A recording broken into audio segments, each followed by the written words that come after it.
My dear friends, myself Jayanti Mesuria, and today let's go ahead with one more lesson, and the lesson is about Helen Keller. Helen Keller એ એક એવું નામ છે એક કે જે લગભગ કોઈ પણ વ્યક્તિને પ્રેરણા આપી શકે, કારણ કે એનું જે જીવન છે એવું દુઃખદાયક, એવી કરુણ પરિસ્થિતિમાંથી એના વાલી, એના મા બાપે એને ઉછેરે છે, એના પર આ આખું લેશન છે.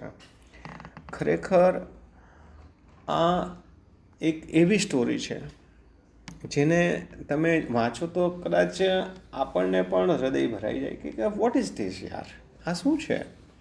તો ચાલો આપણે એ પ્રયત્ન કરીએ એ સમજવાનો, એ કરુણતા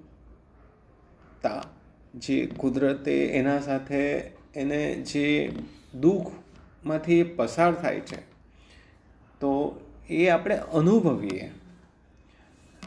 તો ચાલો સ્ટાર્ટ કરીએ. It was the summer of 1880, 1880 સાલ, અને ઉનાળાનો સમય હતો. એમ કહે, a healthy baby girl was born in a small town in Alabama. હવે એક ગામનું નામ છે આલાબામા, અને તેમાં એક સરસ મજાની તંદુરસ્ત સ્વસ્થ બાળકનો છોકરી હતી, એનો જન્મ થયો હતો. Her parents loved her dearly and named her Helen Keller. હવે એના મા બાપ એને બહુ જ પ્રેમ કરતા હતા અને એનું નામ રાખ્યું, એ બાળકીનું શું નામ રાખ્યું? Helen Keller. But one day, એક દિવસ કંઈક થયું. શું થયું? The baby became ill and day after day her fever stayed high. એક દિવસ એવું થયું કે ભાઈ પેલું બાળક જે છે, નાની છોકરી હતી, બાળકી, તે માંદી પડી ગઈ અને દિવસ જતા ગયા, એમ દિવસ પસાર થતા ગયા, પણ એને જે તાવ આવતો હતો તે ઉતરો નહીં. એટલે પરિસ્થિતિ વધારે ને વધારે બદતર, ખરાબ થતી ગઈ. એટલે એ સારી નહીં થઈ છોકરી. બીમારીમાંથી જે નીકળવું જોઈએ, આવું બહાર આવવું. તો everyone in the family tried to help her to get better. હવે કુટુંબના બધા જ સભ્યો પણ એને મદદ કરતા હતા કે એને સારું થઈ જાય, એને મદદ કરવાનો પ્રયત્ન કરતા હતા એના મા બાપને, કે ભાઈ તમારી છોકરી સારી થઈ જાય અને વધારે સારું જીવન જીવે. બટ ઓલ દે કુડ સે વોઝ, પણ બધાનો જવાબ એક જ, કે એક જ આપી શકતા હતા એ લોકોનું, એક જ વસ્તુ, there is nothing more we can do. આનાથી વધારે અમે શું કરી શકીએ? આનાથી વધારે અમે કશું કરી નહીં શકીએ. અમે મદદ કરી શકીએ, તમને હેલ્પ કરી શકીએ, કે ભાઈ સાંત્વના આપી શકીએ, વગેરે વગેરે. The baby may not leave. એ બાળક કદાચ લાંબુ જીવે નહીં, એમ કે લગભગ જીવી શકે એવી સ્થિતિ જ નથી. સો હેલન લીવડ, પણ પરિસ્થિતિ જુઓ કે હેલન જીવી ગઈ. પરિસ્થિતિ એવી હતી કે બાળક જીવી જ નહીં શકે, પણ હેલન જીવી ગઈ. But she was not the same after her illness. પણ પરિસ્થિતિમાં એવો બદલાવ આવ્યો કે ભાઈ જે બીમારી જે થઈને એને, તો ત્યાર પછી જે જીવી તો ગઈ બાળક, પણ સાજી નહીં થાય એવી જે પહેલાં હતી એટલી સારી સ્વસ્થ નહીં રહી. Something is very wrong. કંઈક એનામાં કંઈક કચાશ એના શરીરમાં કે એનામાં રહી ગઈ. એને હર મધર સેડ, એની મમ્મી કહ્યું કે ભાઈ પહેલાં જે હતી સ્વસ્થ, એટલી સ્વસ્થ નહીં હતી હવે, એમ કે. At last they found out what was wrong. અને છેલ્લે એમણે ઘણા પ્રયત્નો કર્યા પછી એ લોકોને એવું થયું કે ચાલો આપણે પ્રયત્ન કરીએ કે શોધી, એમ જાણવાનો પ્રયત્ન કે ભાઈ કઈ શું ખોટું થયું એના હાથે, કેમ આવું થયું એમ. કારણ કે મા બાપ હોય તો ચિંતા તો કરે બાળકની. The child could not see or hear. જુઓ, પેલું બાળક જે હેલન કેલર જે હતી ને, તે એને જોઈ નહીં શકતું હતું, એટલે આંખે અંધાપો અને નોટ હિયર ઇવન, એટલે કાને સાંભળી પણ નહીં શકતું હતું. હવે આવું બાળક હોય તો હવે કેવી રીતના આગળ વધીએ આપણે? એટલે મા બાપને ચિંતા થઈ કે આ બાળક શું કરશે ભાઈ. તો ધીમે the baby ગ્રુ into a little girl.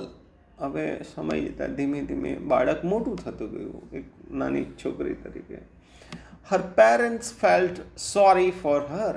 અને એના મમ્મી પપ્પા એટલે કે એના મા બાપને થોડું દુઃખ થતું કે ભાઈ અમારી બાળકને આવું છે, આવું દુઃખ. Helen often cried and held on to her mother.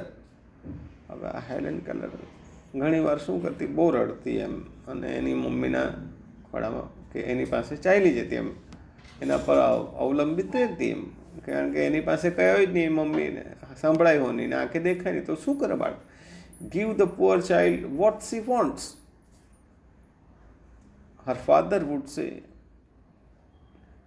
હવે એની મમ્મી ને પપ્પા બિચારા એવી પરિસ્થિતિ કે એની પેલું બાળકને દેખાય પણ નહીં, વંચાય, સાંભળાયો નહીં, તો હવે શું કરે? મમ્મી પાસે ચાલ્યું જાય. તો એના ફાધર શું કહે? હવે એને શું જોઈએ? આપણને ખબર કંઈ જ ન પડે. એ લોકો વધારે ચિંતામાં હતા. તો though Helen could not hear or see, she was a bright little girl. એવું કહે છે કે ભાઈ એ જોઈ નહીં શકતી હતી કે સાંભળી પણ નહીં શકતી હતી, પણ તેમ છતાં પણ એ એમ હોશિયાર હતી છોકરી, એમ કે નાની હતી, હોશિયાર. Some people thought Helen could not learn anything. કેટલાક લોકો તો એવું વિચારતા કે હેલન કંઈ જ શીખી નહીં શકે, એમ કે એને કંઈ શીખવાય નહીં, એમ કે કારણ કે એ શીખી જ નહીં શકે, કારણ કે આ આંખે દેખાય નહીં, કાને સંભળાય નહીં. તો her mother did not agree. એની મમ્મી એમના સાથે સહમત નહીં થતી કોઈની સાથે કે ભાઈ આમ થાય, એવું ના થશે. Helen is very smart, she said and added, the problem is how can we reach her. જો એની મમ્મી કેટલી આશાવાન કે એવું શું કહેતી પેલા લોકોને, જે લોકો કહેતા ને કે એને કંઈ શીખવી નહીં શકાય, તો એ લોકોને એ સામે કહેતી હેલન તો બહુ સ્માર્ટ છોકરી છે એમ કે. અને એ શું કહેતી કે પ્રોબ્લેમ એ નથી કે એને નહીં આવડે, પ્રોબ્લેમ એ છે કે આપણે એને સુધી કેવી રીતે પહોંચી શકીએ, એને આવડે ને તે રીતના આપણે શીખવાનું છે એમ.